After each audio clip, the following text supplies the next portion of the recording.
परमेश्वरका दैनिक वचनहरू। जल प्रलयपछि नोआलाई परमेश्वरको आशिष। उत्पत्ति 9 अध्यायको 1 पददेखि 6 पदसम्म।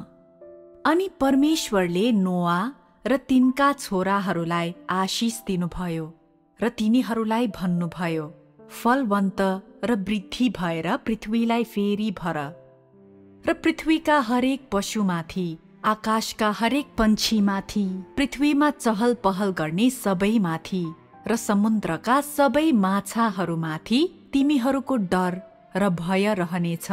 तिनीहरू तेरा हातमा सुम्पिएका छन्। हरेक सजीव प्राणी तेरो निम्ति मासु हुनेछन्।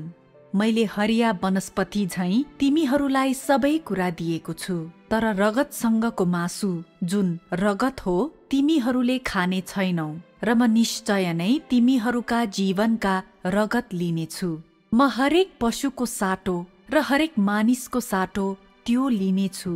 हरेक मानिसको भाइको साटो म मानिसको जीवन लिनेछु। जसले मानिसको रगत बगाउँछ, मानिसबाटै त्यसको रगत बगाइनेछ, किनकि परमेश्वरले मानिसलाई आफ्नै स्वरूपमा बनाउनुभयो। नोआले परमेश्वरको निर्देशनहरूको पालना गर्दै जहाज बनाएर परमेश्वरले संसारलाई नष्ट गर्नको निम्ति प्रयोग गर्नुभएका जल प्रलयको दिनहरूमा जिएपछि तिनका 8 जनाको सारा परिवार बाँचे। नोआका 8 जनाको परिवार बाहेकका सबै मानव जाति नष्ट पारिए र पृथ्वीका सारा जीवित प्राणीहरू नष्ट पारिए। नोआलाई परमेश्वरले आशिष दिनुभयो र उसलाई र उसका छोराहरूलाई केही कुराहरू भन्नुभयो।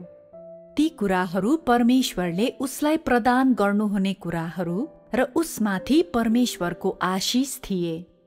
यो आशिष र प्रतिज्ञा परमेश्वरले उहाँलाई सुन्ने र उहाँका निर्देशनहरू स्वीकार गर्नेलाई दिनुहुन्छ र यो परमेश्वरले मानिसहरूलाई इनाम दिने तरिका पनि हो। यसको अर्थ परमेश्वरको नजरमा नोआ सिद्ध वा धर्मी मानिस भए तापनि र उसले परमेश्वरको बारेमा जति धेरै जानेको भए तापनि, छोटकरीमा भन्नुपर्दा नोआ र उसका 3 छोराहरू सबैले परमेश्वरको वचनहरू सुने, परमेश्वरको काममा सहकार्य गरे र परमेश्वरका निर्देशनहरू बमोजिम तिनीहरूले गर्नुपर्ने काम गरे। फलस्वरूप तिनीहरूले जल प्रलयबाट संसारको विनाशको क्रममा परमेश्वरको निम्ति मानव र विभिन्न किसिमका जीवित प्राणीहरूको रक्षा गरे र तिनीहरूले परमेश्वरको व्यवस्थापन योजनाको नयाँ चरणको निम्ति ठूलो योगदान गरे।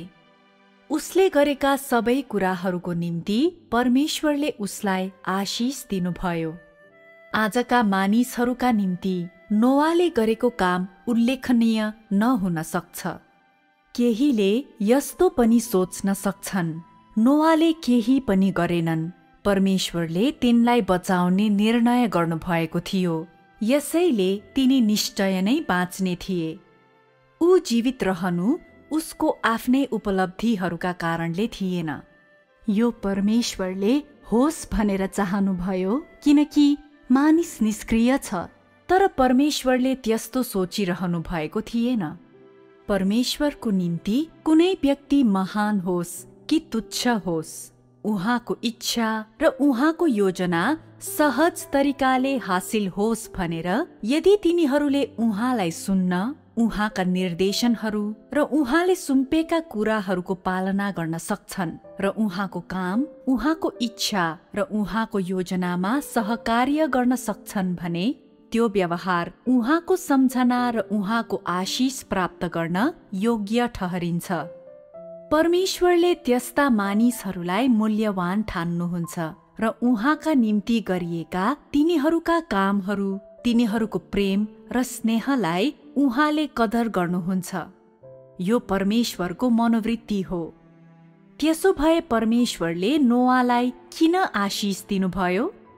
किनकि मानिसका त्यस्ता कार्यहरू र आज्ञाकारिताप्रति परमेश्वरले यसरी व्यवहार गर्नुहुन्छ। परमेश्वरले नोआलाई दिनुभएको आशिषको बारेमा केही मानिसहरूले भन्नेछन्। यदि मानिसले परमेश्वरलाई सुन्यो र परमेश्वरलाई सन्तुष्ट पार्यो भने परमेश्वरले मानिसलाई आशिष दिनुहुन्छ। यो भन्नुपर्ने कुरा नै होइन? के हामी त्यसो भन्न सक्छौं? कतिपय मानिसहरू भन्छन् सक्दैनौ। किन हामीले त्यसो भन्न सक्दैनौ? केही मानिसहरू भन्छन् मानिस परमेश्वरको आशिषमा आनन्द लिने योग्यको छैन।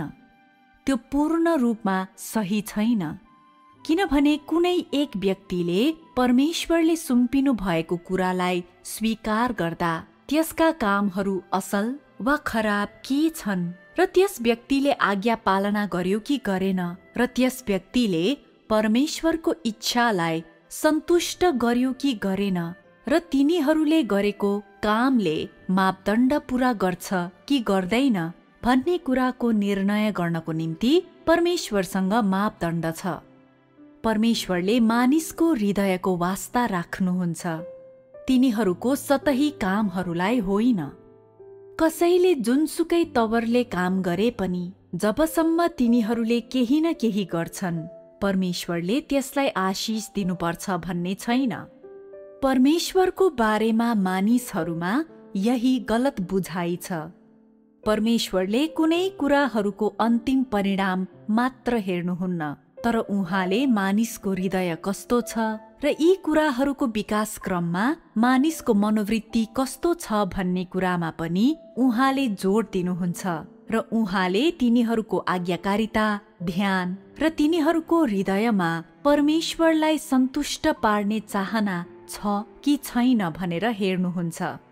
नोआले त्यस समयमा परमेश्वरको बारेमा कति जानेका थिए? के त्यो तिमीहरूले अहिले जानेका धर्म सिद्धान्तहरू जति नै थियो? परमेश्वर बारेका धारणा र ज्ञान जस्ता सत्यताका पक्षहरूको आधारमा हेर्दा के उसले तिमीहरूले जत्तिकै मलजल र हेरचाह प्राप्त गर्यो? होइन, गरेन। तर नकार्नै नसकिने एउटा तथ्य छ। आजका मानिसहरूको चेतना, मन र हृदयहरूको गहिराईमा परमेश्वरप्रति तिनीहरूका धारणा र मनोवृत्तिहरू अस्पष्ट र अनेकार्थी छन्। मानिसहरूका एक भागसँग परमेश्वरको अस्तित्वप्रति नकारात्मक मनोवृत्ति छ पनि भन्न सकिन्छ। तर नोआको हृदय र चेतनामा परमेश्वरको उपस्थिति पूर्ण र शङ्का रहित थियो र त्यसैले परमेश्वरप्रति उसको आज्ञाकारिता विशुद्ध र जाँचको सामना गर्न सक्ने किसिमको थियो। परमेश्वरप्रति उसको हृदय शुद्ध र खुला थियो। परमेश्वरको हरेक वचनलाई पछ्याउनको निम्ति उसलाई मनाउन धर्म सिद्धान्तहरूको धेरै ज्ञानको आवश्यकता परेन। न त उसलाई परमेश्वरले सुम्पनु भएको कुरालाई स्वीकार गर्न र परमेश्वरले उसलाई गर्न लगाउनु भएका कुराहरू गर्न सक्षम हुनको निम्ति परमेश्वरको अस्तित्वलाई प्रमाणित गर्ने धेरै तथ्यहरूको आवश्यकता नै उसलाई पर्यो। नोआ र आजका मानिसहरू बीचको आधारभूत फरक यही नै हो।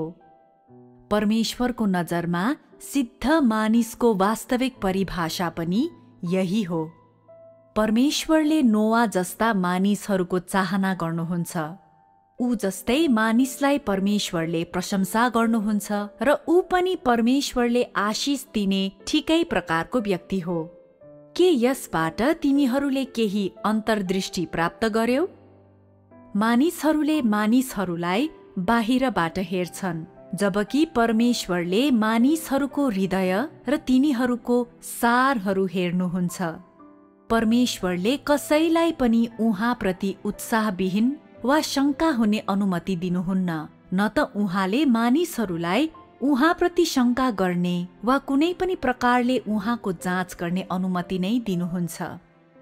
यसर्थ आजका मानिसहरू परमेश्वरको वचनसँग आम्ने सामने भए तापनि, परमेश्वरसँग आम्ने सामने भए तापनि तिनीहरूको हृदयका गहिराईमा भएको केही कुरा, तिनीहरूको भ्रष्टतापूर्ण तत्त्वको अस्तित्व र उहाँप्रति तिनीहरूको शत्रुतापूर्ण मनोवृत्तिको कारणले परमेश्वरप्रति साँचो विश्वास गर्नबाट तिनीहरूलाई अवरोध गरेको छ र उहाँप्रति आज्ञाकारी हुनबाट रोकेको छ। यसैले परमेश्वरले नोआलाई दिनुभएको जस्तै आशिष प्राप्त गर्न तिनीहरूलाई धेरै कठिन छ।